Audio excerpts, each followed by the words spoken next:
Kikmarik, Kikurik, Kikashik, Kikashik y Betik porque Kikatita, Kikatita y Kikbinich Ash porque soy Kirik Ash. soy Kirikash, a veces Kikirikuso Ushik Chich, Ambur, El lenguaje es un sistema de signos que permite comunicarnos entre dos o más individuos. Es un ser viviente que se transforma dependiendo de las necesidades del hablante. Por eso, no debe sorprendernos que el pensamiento y el lenguaje vayan siempre de la mano. La cognición del lenguaje es un proceso que se va dando durante los primeros años de nuestras vidas. Cuando nacemos, aprendemos a distinguir lo que nos rodea a través de la segmentación por medio del nombramiento de las cosas. Cuando comenzamos a balbucear y a hablar, nuestras primeras expresiones están relacionadas a las necesidades de nuestro cuerpo, como el sentir hambre o el sentir frío. Y conforme vamos creciendo, vamos conociendo más vocabulario y más significados, y nuestro sentido experiencial se va desarrollando. Nuestra comunicación expresa significados más elaborados que van más allá de las necesidades básicas, y ahora podemos decir lo que sentimos, lo que pensamos y lo que opinamos del mundo.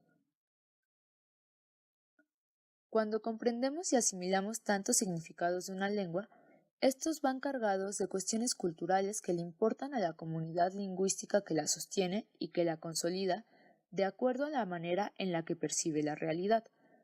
Cada lengua tiene un carácter único, y cada una de ellas destaca ciertos aspectos que culturalmente son importantes, y estas puntualizaciones están influidas por el lugar geográfico, por la historia, por la ideología y por el contexto en el que cada lengua se mantiene viva. La diferenciación idiomática va a mostrarse en distintos niveles, por ejemplo, en la estructura oracional, en el léxico, en la supresión del género o el número del sujeto, en su relación concordante con el verbo o en la relación espacial. México es un país plurilingüe gracias a la riqueza de grupos étnicos que han prevalecido desde la conquista hasta nuestros días. Sin embargo, estas lenguas poco a poco han ido desapareciendo por la inserción del español y de la modernidad a sus comunidades. Tal es el caso de las lenguas mayas como el tzoltl y el celtal, que han resistido el paso de los años y que siguen expresando una cosmovisión tradicional y comunitaria, en la que buena parte de su pensamiento está enfocado hacia la agricultura, principalmente al cultivo del maíz. Para conocer un poco de la riqueza de este tema, entrevistamos a la profesora Varinia Margarita Estrada García, egresada de la Facultad de Filosofía y Letras de la carrera de Lengua y Literaturas Hispánicas. Como occidental, estudiar lenguas indígenas, no sé si entendí bien la pregunta, pero yo creo que sí lo es. O sea que, por supuesto que tiene que ir a la par de motivar en las propias culturas indígenas pues el interés por estudiar su lengua desde sus propias perspectivas, pero ante la urgencia de que las lenguas mexicanas e indígenas en general en el mundo están desapareciendo, pues preguntarnos la validez de estudiarlas es secundario. O sea, lo que es necesario es documentarlas, o sea, que no se pierdan sin que haya pues alguna manera o un vestigio, y en la medida de lo posible pues documentar una lengua y luchar porque una lengua viva es motivar a los propios hablantes que la reflexionen como algo valioso y que la defiendan. O sea, hay una discusión teórica profunda en el mundo de la lingüística que, reducida de una forma tal vez muy escueta, se podría decir entre los que creen entre universales lingüísticos y los que no creen entre universales lingüísticos, ¿no? Los que postulan que hay universales lingüísticos dirían que, pues bueno, que vienen los genes, que la información sobre los contenidos, estos primitivos semánticos universales están codificados en un lugar muy profundo y que casi nacemos con esa información ya dada, y los otros que dicen que eso es imposible y que incluso cualquier tipo de concepto más esencial o básico está sujeto a la variación cultural y a la variación de cada una de las de quienes desarrollan la lengua.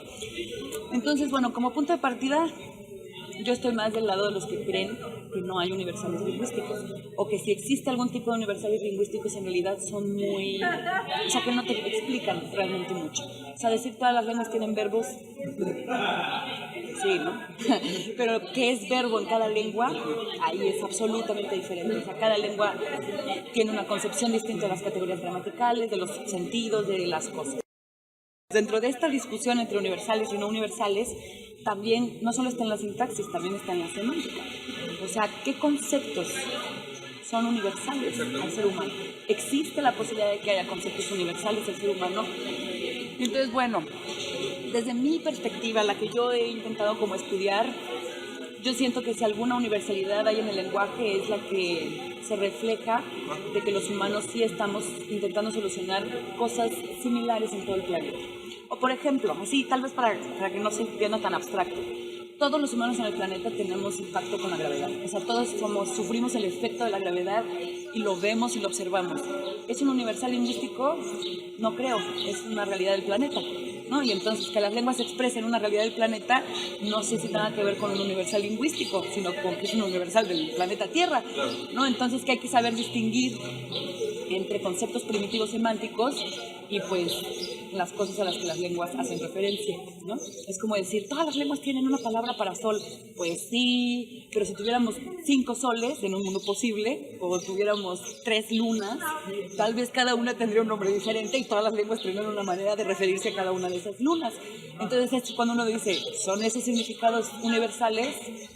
Pues no, ¿no? O sea, no son universales ni el agua, ni el sol, ni la luna, ni la gravedad.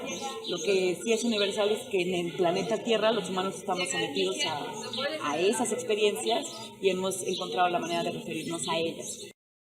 Se discute si hay o no universales lingüísticos y además habría que definir diferentes tipos de universales. También tengo que hacer esa pequeña aclaración, porque una cosa es, por ejemplo, universales biológicos del lenguaje. Sí, todos los humanos estamos diseñados para aprender una lengua, eso sí es seguro, ahí nadie lo duda, ¿no? Nadie va a decir no, y si todas son lenguas, todos somos humanos, todos tenemos la capacidad de hablar. Pero en cuanto la discusión se ha intentado meter al dominio de los conceptos, de la organización conceptual, los universales han sido y sobre todo pues suena como una idea muy sugerente, muy seductora, ¿no? Es decir, podemos encontrar un paquete de contenidos semánticos básicos que todas las lenguas van a tener salida, ¿no? Van a encontrar la manera de expresar esos contenidos semánticos. Y entonces el espacio, la expresión del espacio en las lenguas, el lenguaje espacial, durante los últimos 20 años ha tenido mucha atención, porque, hubo un autor, Leonard Talmy, que publicó un artículo que se llama Lexicalization Patterns, y en él, pues simbró a la lingüística, no a la lingüística, pero sí como, digamos, al dominio del espacio. Estableció un esquema sobre cómo se da la localización lingüística, y entonces dice que siempre hay una figura o una entidad relevante que es localizada con respecto a una entidad de referencia. Pues tú dices, la maceta está al lado de la banca, el niño está sobre la silla, no sé. Entonces que siempre una entidad se localiza con respecto a otra entidad. Eso significa que para el lenguaje el espacio es relacional. Esto quiere decir que no es una entidad absoluta, sino que el espacio existe en la medida que existen relaciones entre cosas y entre las entidades, y a la medida que nosotros somos capaces de establecer relaciones entre esas entidades. Y entonces aquí, digamos, todos estamos de acuerdo con Talmy. En efecto, en todas las lenguas se localiza con respecto a entidades, es algo que tienen todas las lenguas. Sin embargo, a la hora de hacer un estudio fino de qué tipo de relaciones se establecen entre las entidades para ser localizadas, ahí no se encuentra en lo más mínimo, digamos, universales, ¿no? Y el caso del celtal fue paradigmático como para empezar a quebrar con esta idea de que las relaciones espaciales eran unas mismas. Las lenguas indoeuropeas, o sea, el español, el inglés, el alemán y todas las que son de alguna manera lenguas dominantes, porque además son las lenguas que tienen el poder político y económico, son las lenguas que han sido más estudiadas, son las lenguas que han tenido mayor extensión en el mundo, son las lenguas de los conquistadores, ¿no? Entonces, eso ha generado que el estudio de la lingüística crea que lo que hay en estas lenguas dominantes son universales. Y la verdad es que, pues de nueva cuenta, no. El hecho de que el español, el el francés y las lenguas romances por un lado y que las germanas por el otro, y que en general las lenguas indoeuropeas se comporten de maneras similares, solo quiere decir que son en el fondo pues, familiares, ¿no? Y que se puede hasta establecer un árbol genealógico entre ellas. Pero cuando empezamos a observar lenguas no indoeuropeas, lo que se ve es que no se replican los mismos mecanismos que en las nuestras. O sea, nosotros sí referimos a relaciones espaciales concretas. Si yo digo sobre, pues, no sé, a todos los que estén viendo este video, hablantes del español, ¿qué piensan cuando piensan en sobre? Pues en soporte, en que está arriba, ¿no? Es una relación espacial, que estamos haciendo referencia a una región en el espacio. Pero, por ejemplo, el celtal, lo que hace para establecer relaciones entre las entidades es hablar sobre la forma y la posición de las entidades y permitir que el lugar se infiera. Entonces, el celtal, digo, no hablo celtal, pero lo que se documenta es que dirían algo así como redondo sentado, con una sola preposición que no viene nada de información espacial, que lo único que dice es, esto es un locativo, esto es una relación, y el fondo, o sea, la otra entidad. Entonces, es un proceso inferencial distinto. O sea, es como si nosotros dijéramos, pues es que es muy difícil para nosotros incluso imaginarlo, ¿no? Como decir, palo alargado, acostado, sobre superficie plana, ¿no? Y que entonces tú entiendes de eso, el lápiz está sobre la mesa, ¿no? Entonces, y además, bueno, no solamente son estrategias semánticas diferentes, también son estrategias sintácticas diferentes, porque mientras el español y las lenguas indoeuropeas solemos expresar nociones espaciales en preposiciones y adverbios, el celtal lo hace en los verbos, ¿no? Entonces, digo, no voy a decir que el español no tenga ningún solo verbo donde exprese información espacial, pero incluso la información espacial que los verbos expresan en el español incluyen relaciones tipo adentro, afuera, arriba y abajo, como entrar y salir. En cambio, los verbos del celtal incluyen información sobre la forma y la posición de los objetos, o sea, como redondeado, redondo, o sea, ¿no? Alargado, parado, sentado, acostado. Entonces, sí, son maneras diferentes de ver el espacio. ¿Es válido o viable estudiar a las lenguas indígenas desde perspectivas occidentales? Entiendo tu cuestionamiento, ¿no? Como, digamos, ¿de qué manera podemos realmente acceder a los significados que ellos codifican si tenemos una distancia, ¿no? Como cultural. Creo que ese cuestionamiento queda en segundo término. Creo que lo importante es preservarlas, documentarlas y motivar que los propios indígenas se acerquen a sus lenguas desde perspectivas analíticas, que aprendan su propia sintaxis, porque además eso permite que la revaloren, ¿no? Que la evalúen, ¿no? Como algo, va a sonar muy rebuscado, pero como algo invaluable, ¿no? O sea, que tengan un reanálisis sobre su lengua y sobre lo que representa y significa conservarla. Ahora, bueno, esto ya estamos en como un comentario. O sea, entre los lingüistas que hacen antropología lingüística y los que se meten en culturas como para estudiar el lenguaje, claro que han surgido cosas extrañas, como de que los propios indígenas se dan cuenta de que son objeto de interés y empiezan como a tergiversar cosas, sobre todo cuando por alguna razón los lingüistas creen que deben dar algún tipo de aporte económico. Para los propios indígenas puede terminar convirtiéndose en un incentivo económico, ¿no? Y empiezan a falsear datos. Eso está documentado. Entonces, digamos, por ahí pues hay que tener muchísimo cuidado como lingüista el tipo de prácticas que estás propiciando, intentar en la medida de lo posible que no haya un intercambio económico por la obtención de datos, porque con eso lo que se genera es como que se enturbie, ¿no? la aportación de información. Sobre si nosotros como occidentales tenemos algo, podemos decir algo, pues yo creo que sí, absolutamente. Podemos por lo menos poner de relieve los aspectos que son importantes, las maneras que las lenguas desarrollan para solucionar el mismo problema que tenemos todos los humanos en el mundo cuando tenemos que vincularnos con nosotros, que es comunicarnos, ¿no? Y entonces las lenguas resuelven ese problema, todas las lenguas resuelven ese problema, para eso están hechas. Entonces, ¿cómo lo resuelve cada una? Ahí es donde ya no hay manera alguna de encontrar, pues por lo menos fijación e invariabilidad. Lo que se encuentra es que cada quien lo soluciona de manera distinta. El tema del significado es un tema de los más complejos que tiene la lingüística a la hora de estudiar. Porque, bueno, o sea, incluso la lingüística moderna, ya que se puede decirlo así, los últimos 100 años de lingüística, desde que Saussure estableció su acta de nacimiento y que se vino el estructuralismo con todo, se puede observar como un desarrollo un poco que va de lo material a lo abstracto, ¿no? Entonces, lo más material de la lengua que es su sonido, ¿no? Entonces, el primer estudio que se ha hecho respecto, bueno, no el primer estudio, como que el primer gran área de investigación por parte de la lingüística moderna fue la fonética y la fonología, ¿no? En donde se estudiaba la materia del lenguaje, porque al final de cuentas el sonido es vibración de ondas, o sea, eso sí tiene algo físico, acústico, y por supuesto la articulación y la fonación, ¿no?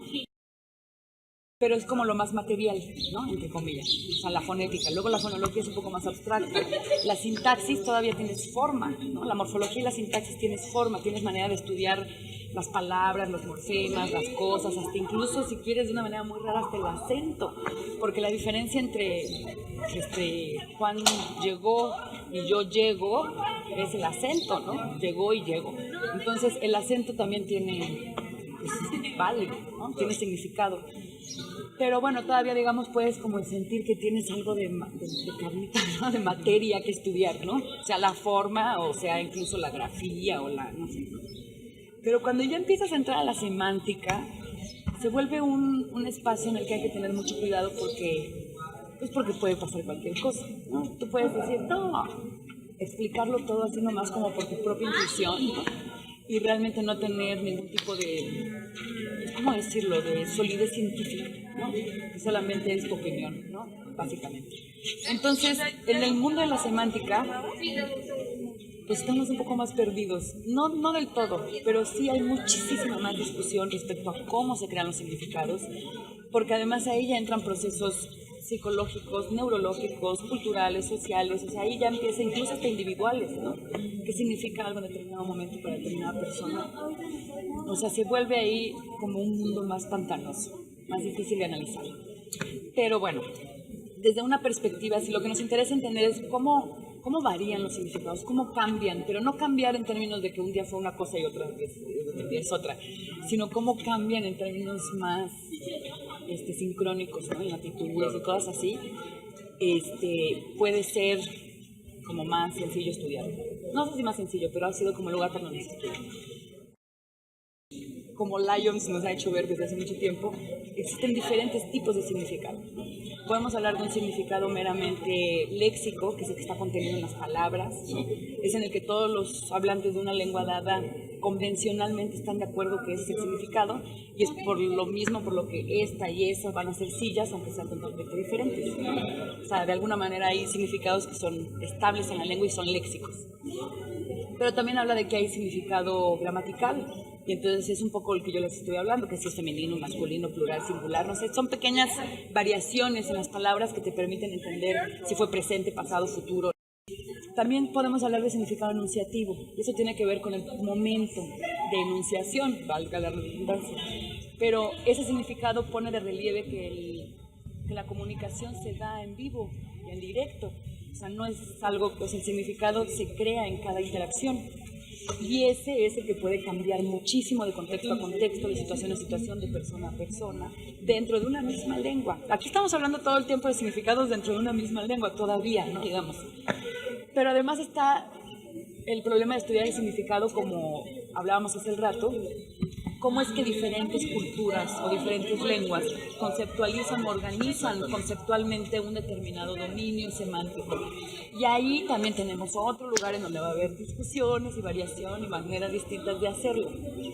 Respecto a cómo diferentes culturas o diferentes lenguas organizan dominios conceptuales como el tiempo, el espacio, la animacidad, la pluralidad y cosas así, pues ahí es en donde nos hemos encontrado, pues, la magia del lenguaje, ¿no?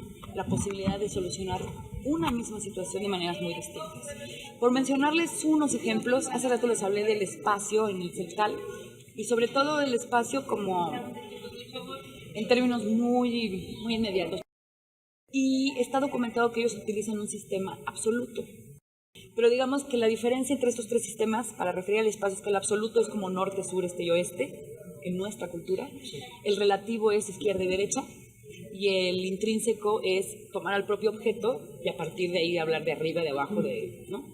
Pero entonces el relativo es evidente que es relativo porque tienes que incluso decir la izquierda o la derecha de quién, ¿no? Porque cambia. No es lo mismo y siempre genera confusiones si no lo haces bien.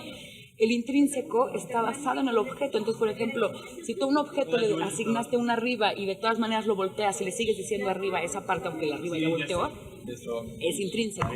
Y el absoluto, pues es anclarte a elementos prominentes del entorno, que para nosotros son los puntos cardinales, pero para los del celtal es una bajada que hay.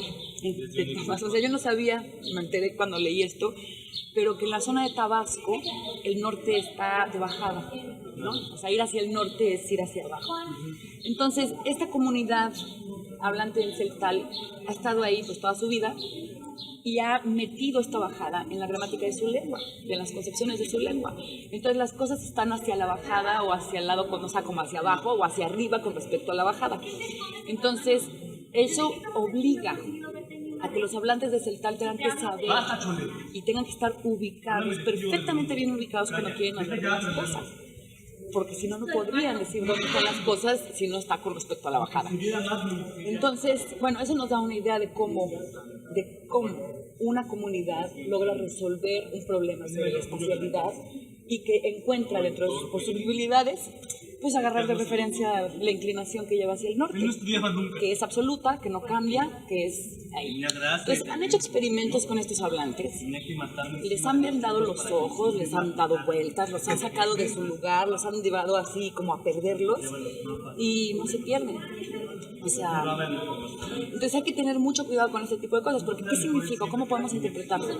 Podríamos decir que la lengua tiene impacto en otro tipo de funciones cognitivas como la orientación. O sea, que el hecho de que su lengua esté, o sea, no sujeta, pero pues sí, que su lengua utilice un sistema absoluto, motiva a que todos los hablantes tengan que estar ubicados para poder hablar. Yo creo que eso nos habla de una situación totalmente distinta. O sea, esta es una prueba que yo hago siempre con mis alumnos, así de inmediato decir, ¿dónde está el norte? Ah, sí, señala el norte. El norte está para allá. Y entonces yo ¿qué hago para pensar en eso? Pues pienso que Insurgentes está atrás de mí, para dónde está el sur, para dónde está el norte, ¿no?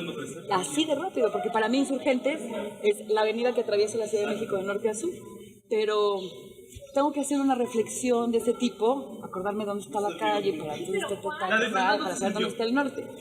Tú ni siquiera supiste. Entonces imagínate que no pudieras decir dónde están las cosas porque no sabes dónde estás. O sea, sí tiene un impacto, pero tenemos que tener cuidado porque no es que estamos hablando del significado así como si fuera cualquier cosa, no, estamos hablando de una organización conceptual del mundo, o sea, de todo un aparato de conceptos que están asociados y relacionados los unos con los otros para poder servirle al lenguaje. Entonces no es que ellos tengan una bajada y les signifique, no, es que toda su concepción está cambiando. Si nosotros no entendemos que conforme perdemos lenguas, lo que se pierden son concepciones, organizaciones conceptuales del mundo, distintas a la nuestra, lo que estamos haciendo es limitar nuestras capacidades de pensamiento a las nuestras y no tener posibilidades de nunca conocer una forma diferente. Y eso nos está pasando a las culturas dominantes o a las lenguas dominantes, que además eso, o sea, que ingenuamente nos sorprendemos, ¿no? Cuando conocemos otra manera de hacerlo, cuando en realidad no tendría por qué ser sorprendente, ¿no? Tendría que ser lo normal, decir, ay mira, así como la naturaleza solucionó pues con aves, mamíferos, esto, aquello, digo, yo sé que la analogía es un poco extraña, pero es un poco similar, ¿no? Las lenguas también han solucionado como con diferentes estructuras, ¿no? Y no solamente a nivel semántico, sintáctico y etcétera. Y perderlo es perder su registro para siempre y no tener oportunidad de pensar distinto.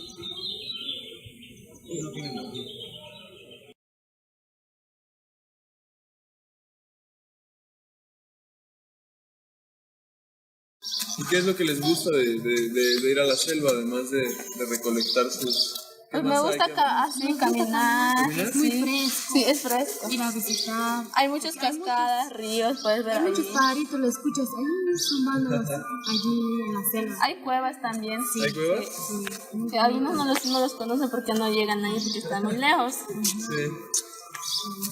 Qué bien. Muy bonito la selva. ¿Y a cuánto está de aquí? De aquí, 8 horas. 8 horas. como 8 horas. Órale. ¿Y ustedes viven aquí o...? No, solo venimos la temporada de vacaciones. Ok. ¿De dónde son? De la selva de la Canona. ¿Cómo se llama su comunidad? La Canja, con Sayab. Ok. La cacha se llama. ¿Y está ahí en la selva? Sí, ahí Sí, está, ahí ahí. está en la Ahí está selva. la ruina de Sí. Bonaparte. Las cascadas, Las el agua cascadas. manantial. Oh, qué padre. Sí, hay bastante para visitar.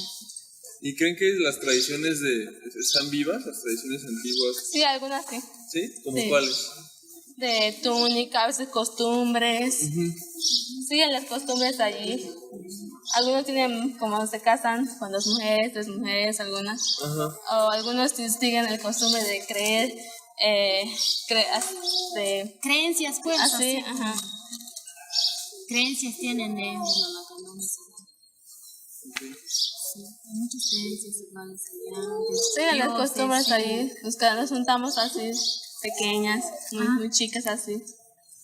¿Y tienen como leyendas o mitos que ustedes conozcan de ahí, de la selva de la Candona? ¿O historias que sean como De famosas? hecho, hay muchas. Hay ¿Sí? muchos. Sí, muchas. ¿Y nos podrían contar una? Así brevemente. Muy chido. Ya, pues. Ya, aunque estoy ya, Ajá, ninja. ya, Aretes te llama.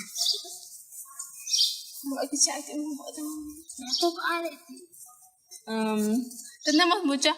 Ahí no sé si viste la historia de ahí que estaba ahí, el mito. No, del, no. del Hachakyum, no sé, algo así. Ok. Así es el dueño de la selva que le dicen así. Que eso dice que existía antes. Ok.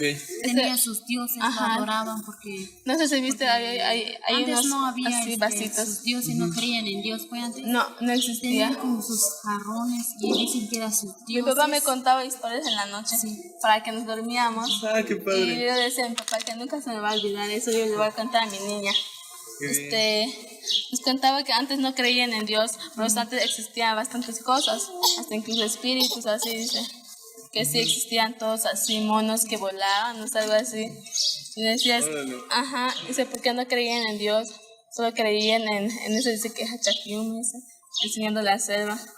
Ok. Pero no es bueno ni malo.